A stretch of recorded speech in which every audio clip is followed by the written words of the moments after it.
Greetings, music lovers. Odd Squad, I should say. Odd Squad United.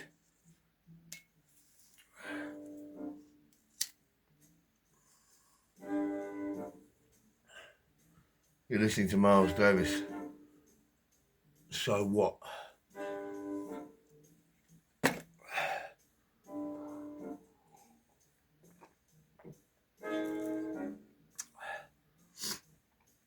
Oh, I've got some fizzy pop. Give me extra energy.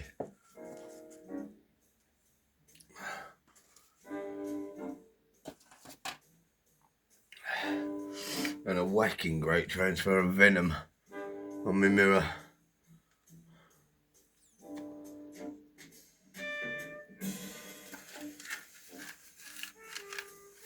Let's do one of these.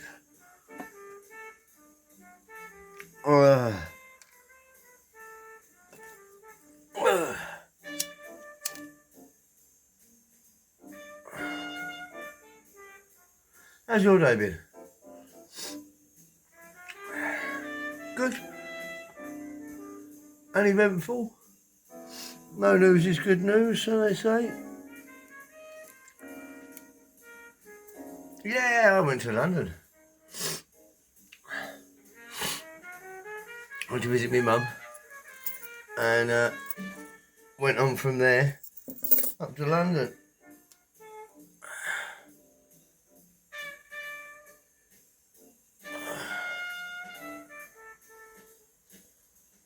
I love London.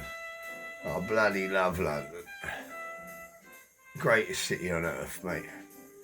No doubt about it. No doubt about it.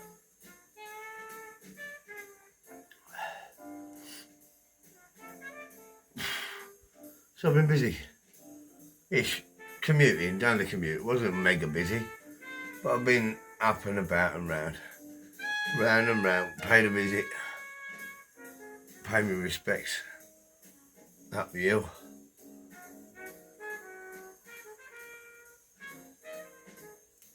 And yeah, I sat back at the ranch now. Got a harmonic. Could have done with a trip to the Stone Dojo. But this place is a dojo now. My workspace. There's a rug. There's a carpet. There's a square space on the floor. That's a dojo. I'll not sit down. I won't want to stand up again. So yeah, that's my day in a nutshell. This is an Imperial War Museum t-shirt, by the way. You can plug a bit of merch. Get yourself to any of the Imperial War Museum museums, like the Imperial War Museum, or Duxford, or HMS Belfast. I picked it up on the Belfast. Beautiful, ma'am. It's a beautiful bird, the Spitfire. Beautiful. Named after the designer's granddaughter, would you believe? Isn't that a lovely story? Designer of the Spitfire named it after his granddaughter. A little redhead, no doubt. Ha. Oh, crumbs. Perhaps I will get a chair. I've been up and about all day. I'm having bigged it up and I'm not going to sit down, blah, blah, blah. Ah. Hang about. Ah. There comes the shakes. Ah. I could stink up an entire maternity ward with one of these Zubin cigars. Ah. My plates of meat.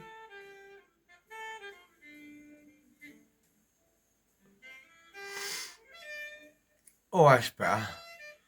He sat down. You wouldn't believe how long I spend on my feet, people. A sumo wrestler once gave me a piece of advice. He said this: stay on your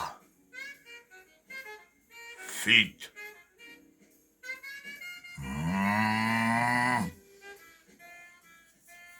So I did.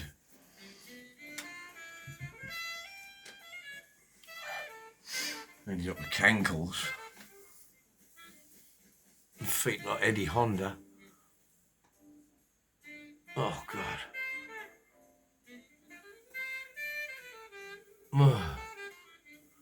Right, we can get rid of that one.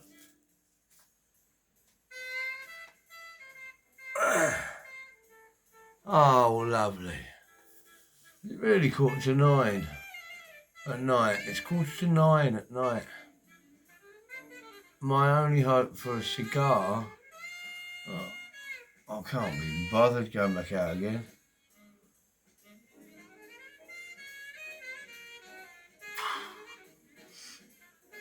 Mostly because my feet ache. I didn't walk so far around London today. Well, from Limehouse to Myland, cutting across country. There's no hardship.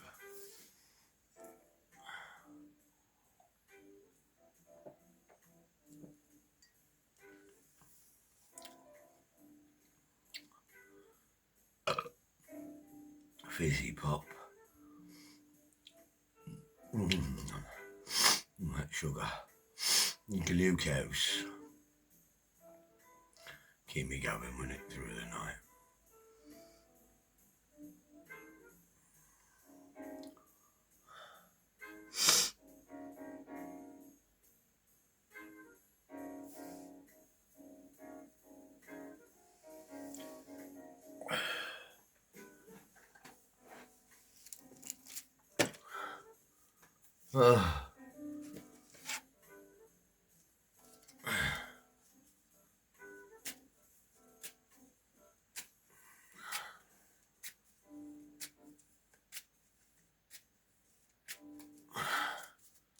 Maybe we'll have a little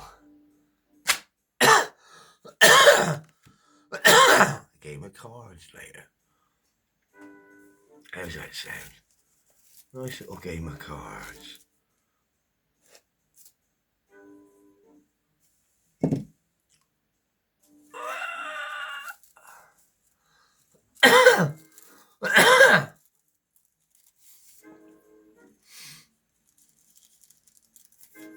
Why not? Why not? Stick the kettle on, eh? BRB. Be right back.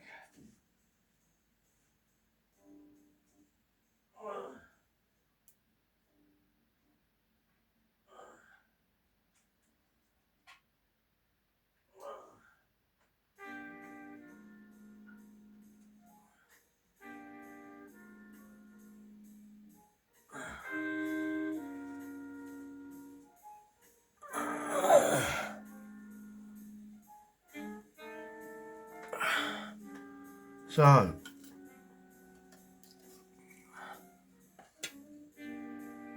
Freddy Freeloader.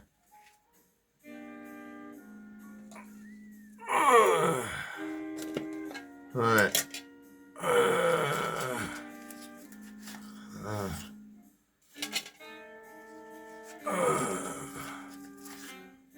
Having said that,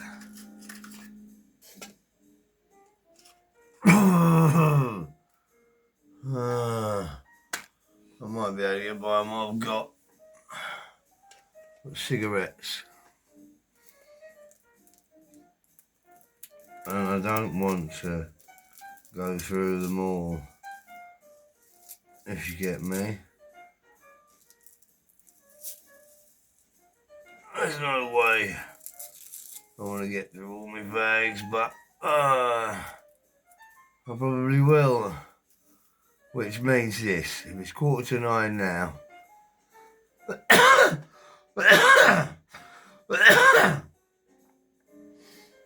My cigar shop shuts at 12. Well, 12, I wished.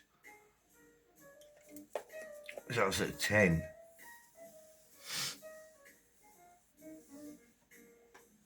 So, if I'm looking to get a couple of cigars, I've got to make a move within the hour.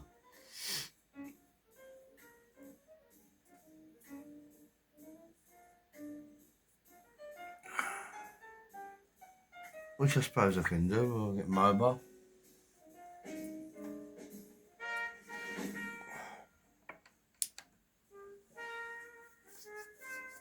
Camera 1. Camera 2.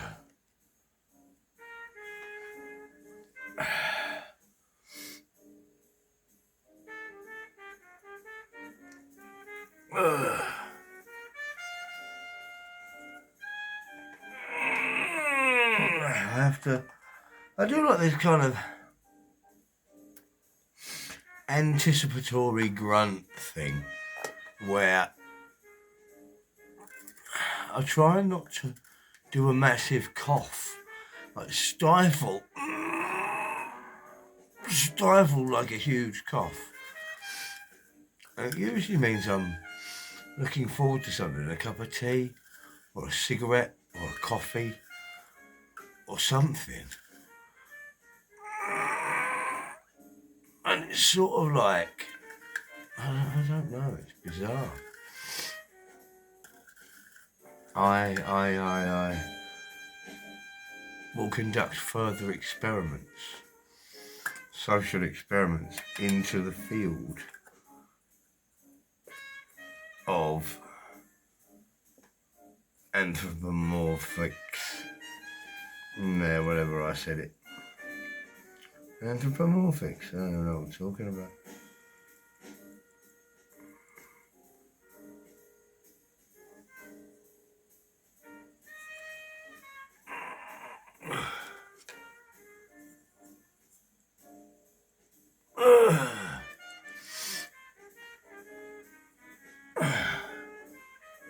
Oh, yeah, let's go try this jazz. You ought to check it out, because anything capable of making this noise has got to be a good invention. The trumpet. Who invented the trumpet, man? They're amazing, the origin of instruments. Like drums, I get a drum. Everyone gets drumming. Anyone can drum on anything. That's the beauty of drumming. Not knocking you drummers out there. But like, who invents a violin?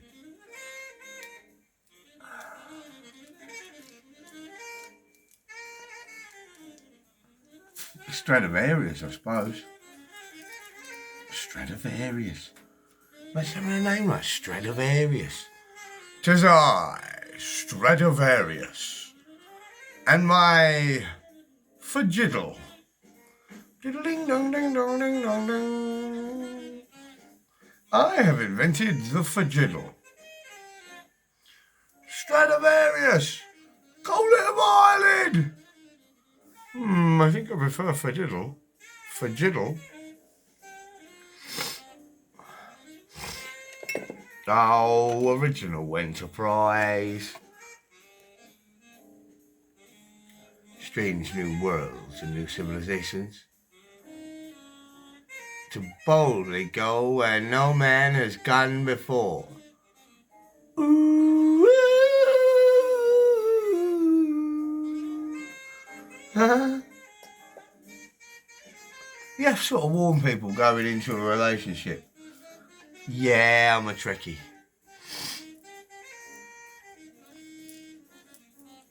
Love me, love my Trek. Because if you don't, what are you talking about? What are we talking about here? If you don't love me, you won't love Trek? No. I'm talking about if you're gonna love me, you best want to love Trek. Because at the end of the day, it's the only science fiction franchise left with any soul.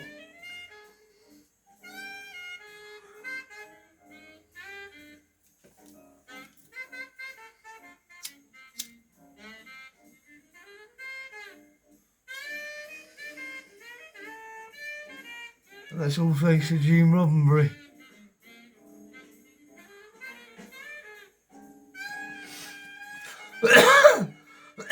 Who looked past issues of race and looked past issues of class and he looked past issues of gender. And Gene Roddenberry saw a future for mankind that was united under a united federation of planets.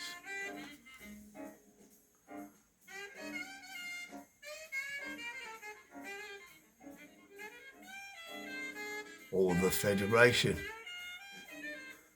for sure.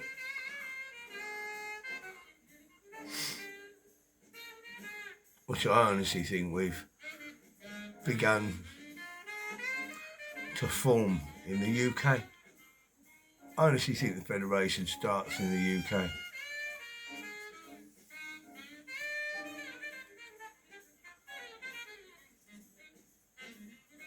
Despite the fact that we've never had a very big presence in space.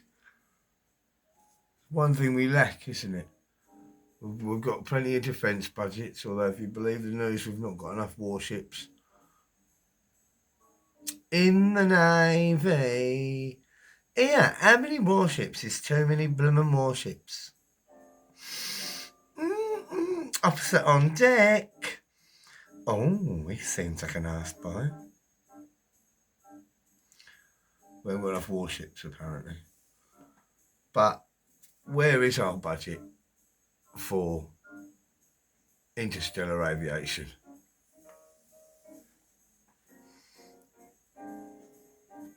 Why did we never get involved in the space race? Despite co-designing Concorde and the Mini Cooper, among other things. Along with the internet and the discovery of time at Greenwich.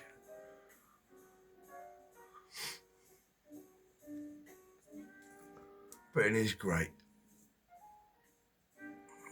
Historically, Britain has been great. Britain is great. It says it so on the map there, Great Britain. But, get this, if we can have Greater Manchester and Greater London, why not Greater Britain? There's more to Spotify than meets the ear. That's because video is taking center stage on Spotify, with over 300,000 video shows and 300 million users already watching their favorite podcast. With seamless something to aim for, isn't it? Greater Britain. Tune in anytime, anywhere. Can you imagine? Got a show of your own? Upload your video to Spotify. I can. Turn views into fans. A United Kingdom, Monetize your passion. united under the banner of Harald Bluetooth, just as we are all the other islands and peninsulas of Scandinavia and the Commonwealth.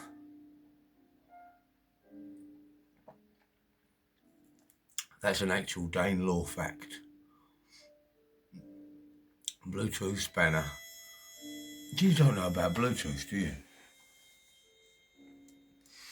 You don't know about King Harald Bluetooth. Nobody does. Nor get this, King Harald Bluetooth was a king. A Scandinavian king. A Norseman. A Viking.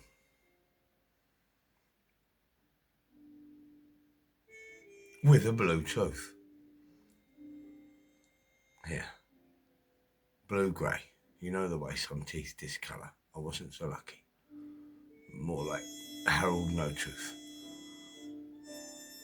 But King Harald, Bluetooth, had a Bluetooth.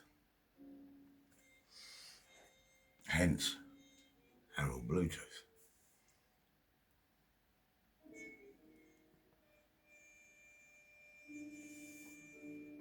And when it came down to it, when the boys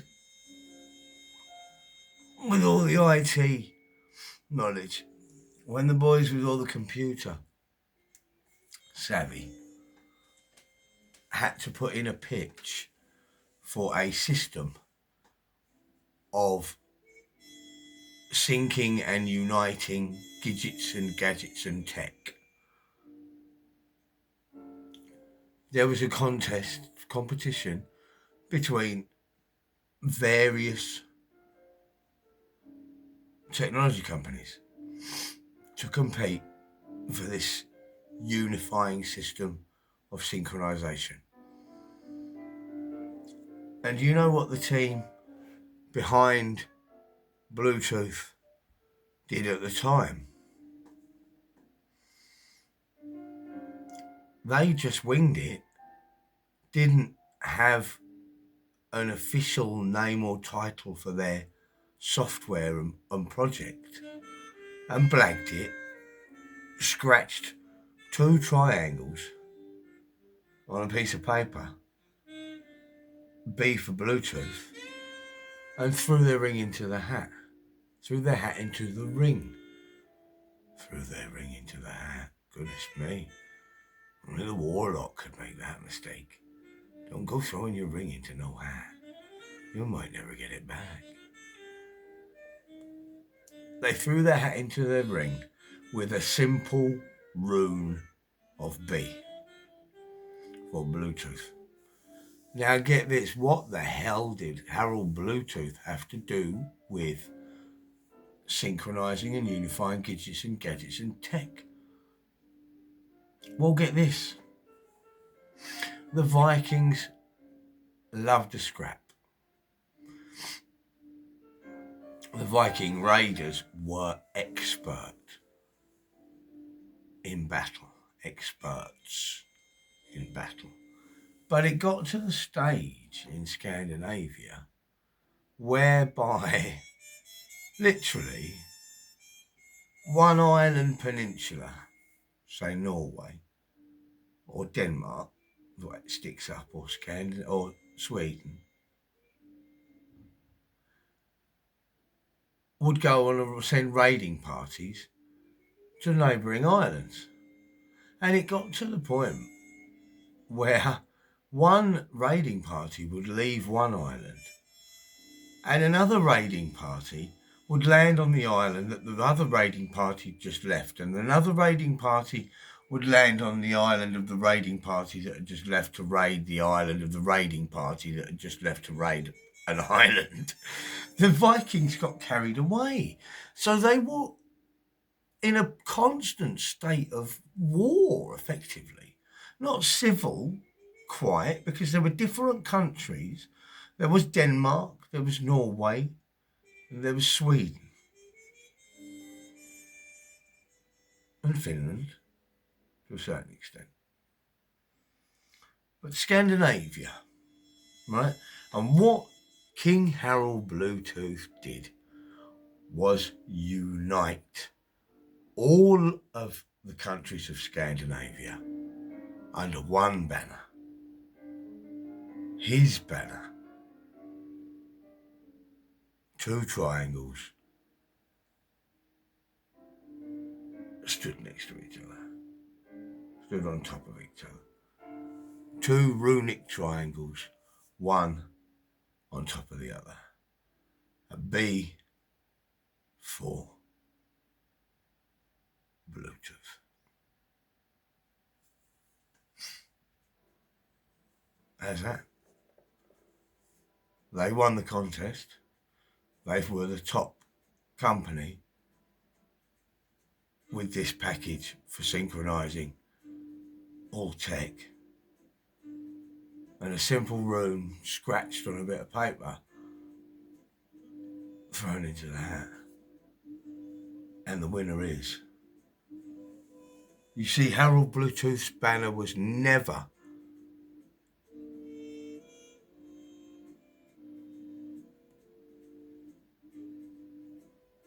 Scandinavia was united under Harald Bluetooth, and to this day remains united under Harald Bluetooth, as do us all tech users.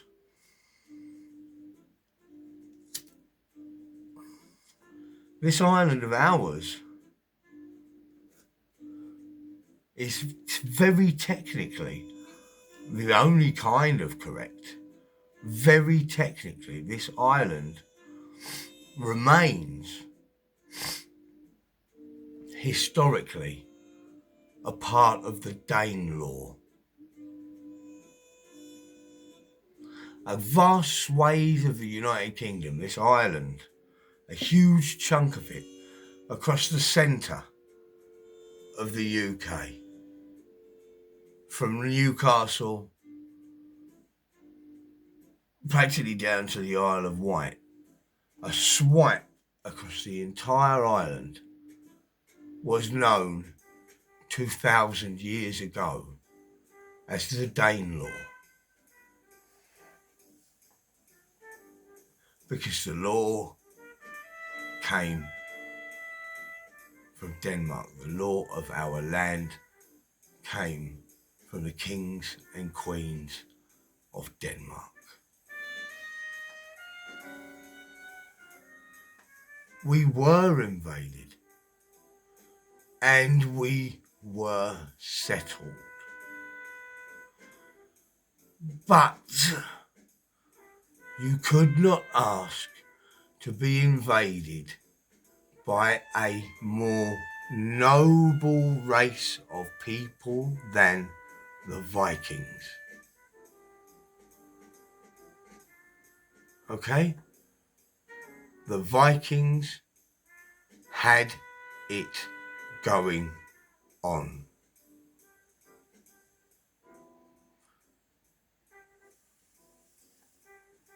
Unlike 1,000 years later, cut to the year 1000, fast forward to the year 1066, where we are invaded by the Normans. The Normans did not have it going on. Mainland Europe did not have it going on. The Visigoths and the Goths were no match for the Vikings in battle or societally.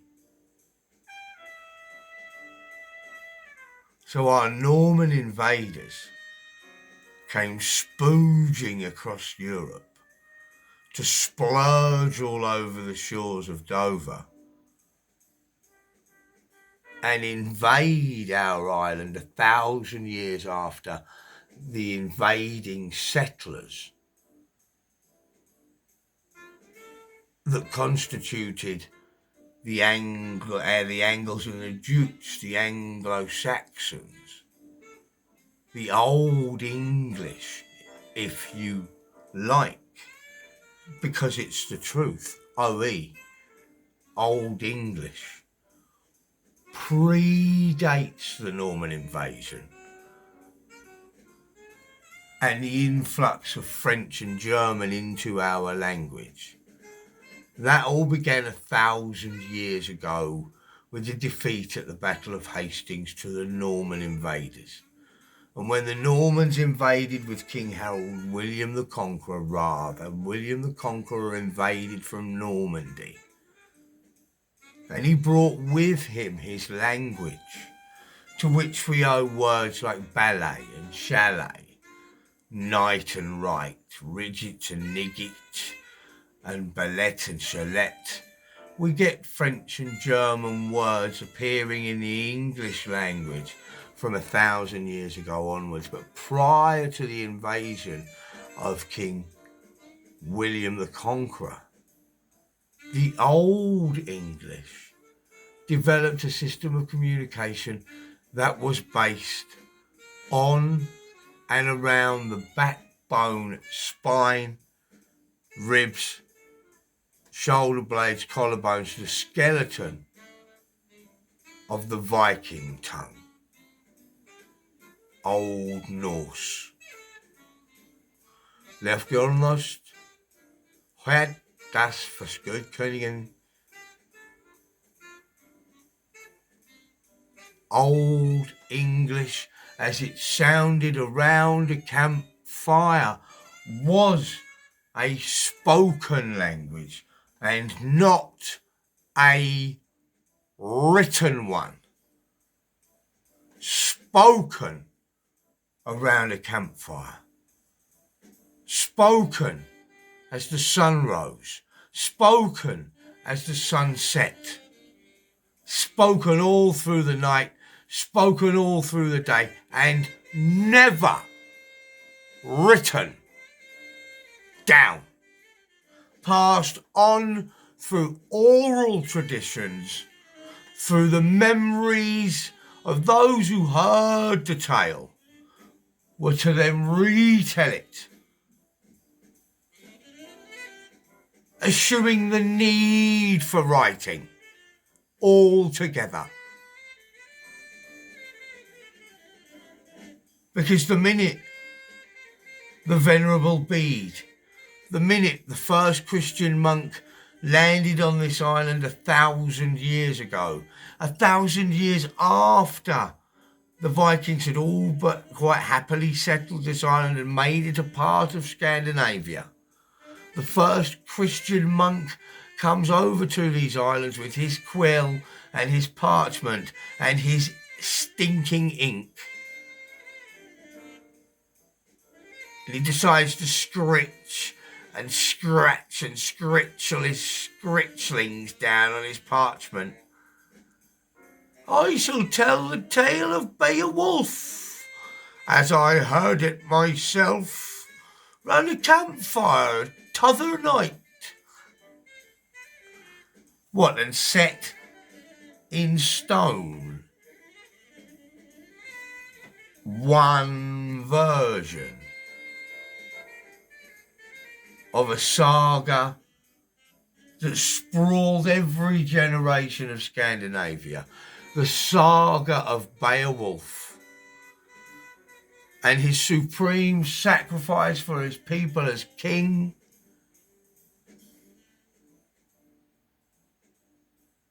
was an orally transmitted tale. What? Gefroren.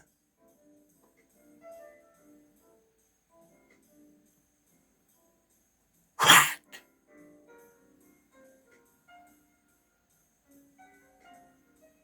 Bleef Gjernos. Das was good, koningen. Beowulf. Dat was good, koningen.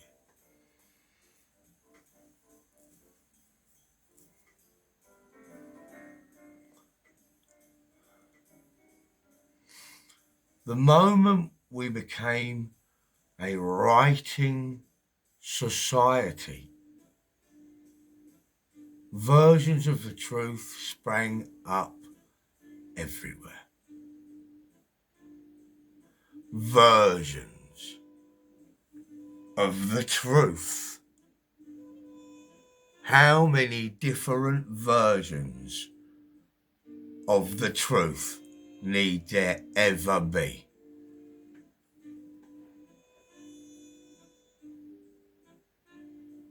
If it's the truth. Say it, don't spray it. Say it, don't pray it. Say it, or I shall have to slay it.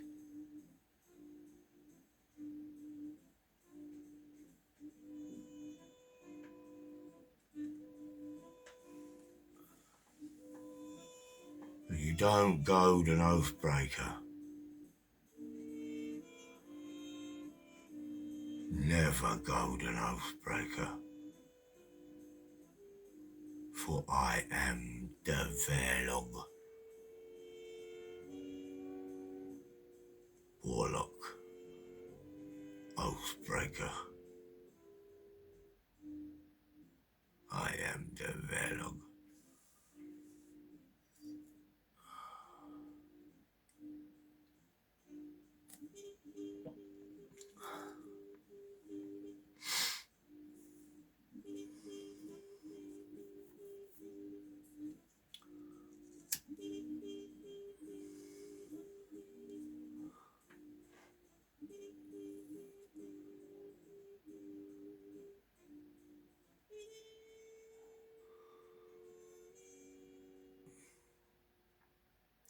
One day I will tell the tale of Beowulf.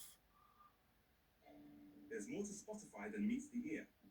That's because video is taking center stage. But it is not this day. Over 300,000 video shows and 300 million users already watching their favorite podcast. With seamless switching between watching and listening, you can tune in anytime, anywhere. Got a show of your own? Upload your video to Spotify. That's us good Cunningham. And monetize your passion. That was a good king. You can hear it, can't you? That's us good Cunningham. Whacked is how the skald or storyteller would get your attention. HW. A beautiful letter that is A and E co-joined back to back with two little swirls. HWAET. Whacked. But doesn't it sound like quiet? Whacked means listen in Old Norse, Old English. Whacked.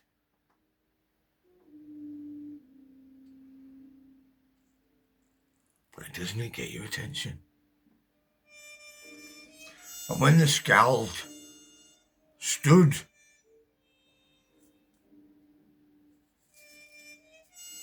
up from his broth,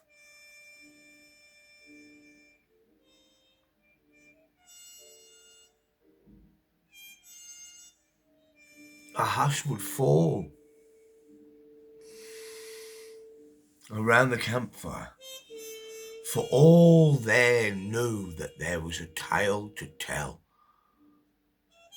a tale in the telling, to be told by the skald or storyteller.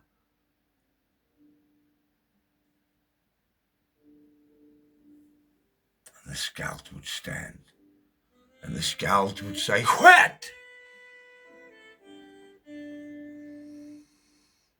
I have a tale to tell, so tall that you would have a nosebleed were you to climb it. A tale to tell so tall that unaided you might give up halfway there. But from the top of this tall tale, all shall see the many realms.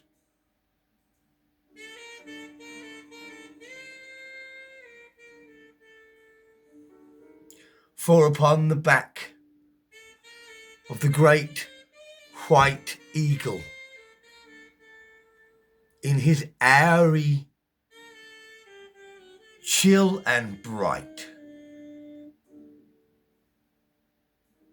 all shall see the many realms, governed by day and night.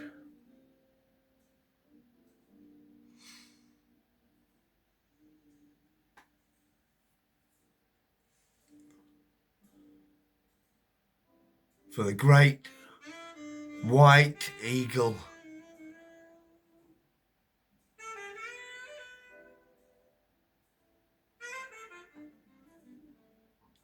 She makes a nest, the best to rest her eggs in. A nest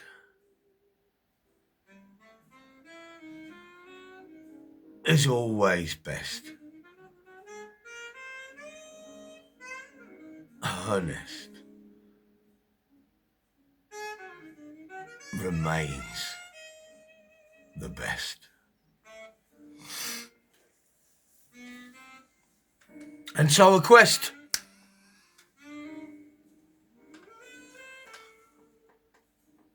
A quest, a jester, a dwarf, an orc, a woman and a man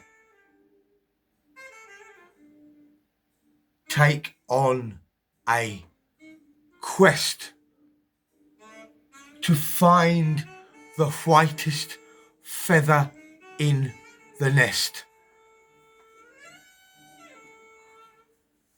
The orc says, bollocks.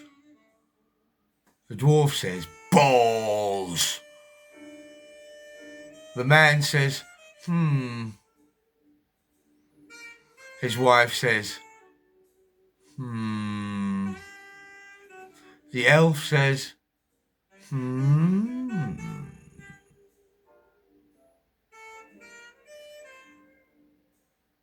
And the goblin says,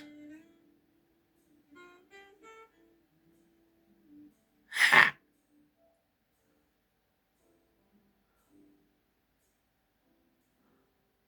While the wizard, well, the wizard said nothing at all. For he was too busy feeding broken biscuits to the birds.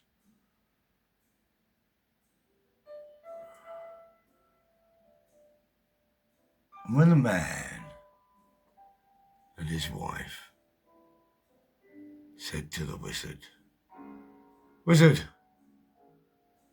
we must retrieve the whitest feather from the eyrie of the great white eagle. You know what the wizard said then? For I do not. I cannot remember everything every wizard says this side of the southern hemisphere. Wizards say a lot of things, and wizards say a lot of nothing. I think what the wizard said then was probably something like this. Send the orc. If that fails, send the dwarf. If he fails, send the elf. If she fails, send your wife. If she fails, go yourself. And if I don't hear from you, I suppose I shall do it. In fact, scratch that, I'll go myself, said the wizard. And up he got, and off he trot, and climbed and climbed and climbed and climbed and climbed and climbed, the wizard alone, leaving the orc and the dwarf, the man and his wife and the elf and the goblin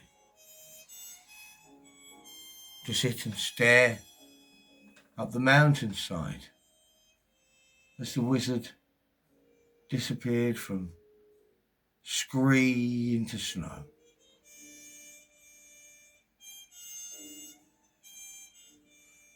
For the wizard was black and white,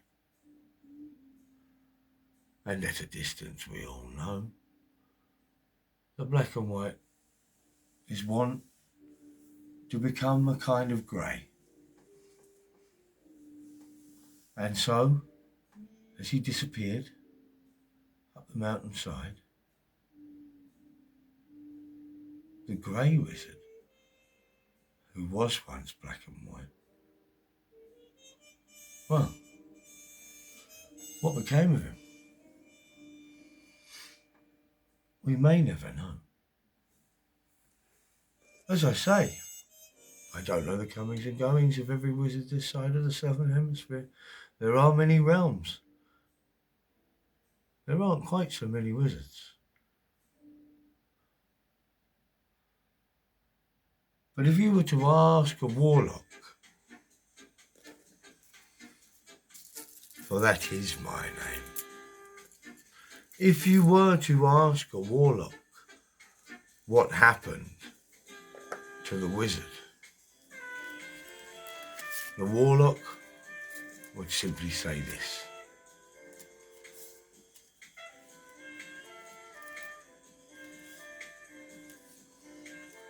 go piss up a tree with your wizards.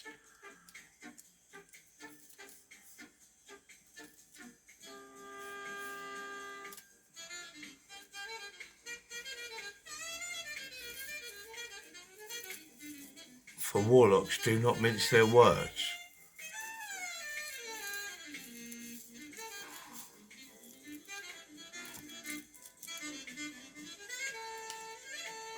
If I am mistook for a wizard once more, why I ought to. I am no wizard. I am warlock. And I grind wizards' bones to make my bread.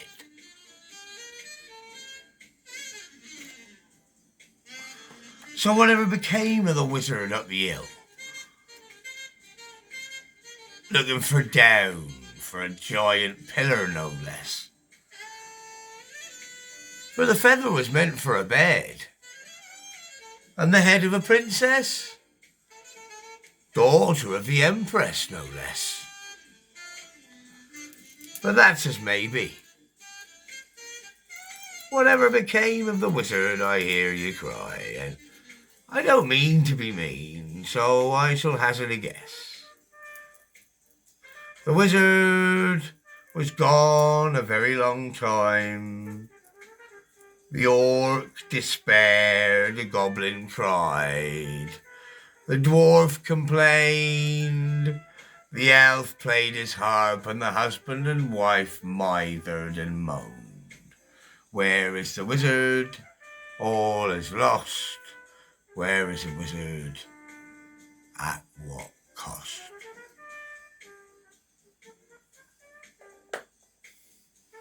And when you think he's never going to return, surprise, surprise, what does he do being a bleeding wizard? He turns up right at the lastminute.com. As only wizards can. Waving the biggest, dirtiest, great big feather bower in all the many lands. A feather bed he could have made. Giant pillar for a giant maid. But instead the wizard took to tickling, all in the company of men and elves and orcs and dwarves and goblins. You know who's the most ticklish? The elf.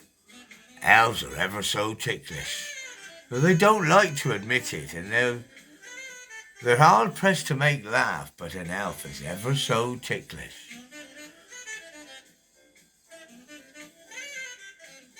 And so, just like the Thundercats or He-Man, the story ends with everybody laughing. Oh, oh, oh, oh, ah, ah, ah, ah, oh, oh, ah, ah, ah, ah, ah, ah, ah, ah, ah, ah, ah, ah. And that's that, clever Dick Wizard.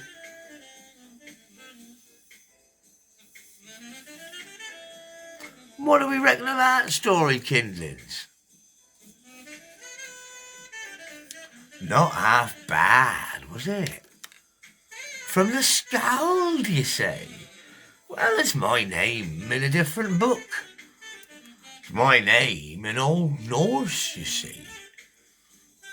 And it's Old Norse we have to thank for any story ever told out loud. Whether it's read off of scritchlings and worms squidged down on a page, or it's just made up out of the sky. They're the best kind of tales.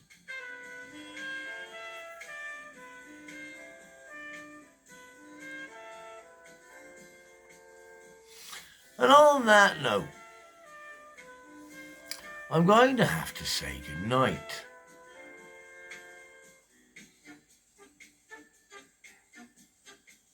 Good night.